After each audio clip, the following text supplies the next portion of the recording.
You ask Tiger to solve. This deals with linear equations with one unknown. The final result is v equals 9. Let's solve it step by step. Simplify the expression. Find the greatest common factor of the numerator and denominator. Factor out and cancel the greatest common factor. Swap sides.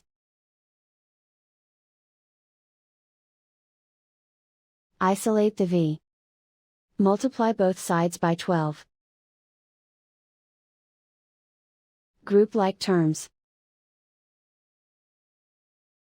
Multiply the coefficients. Simplify the fraction. Multiply the fractions.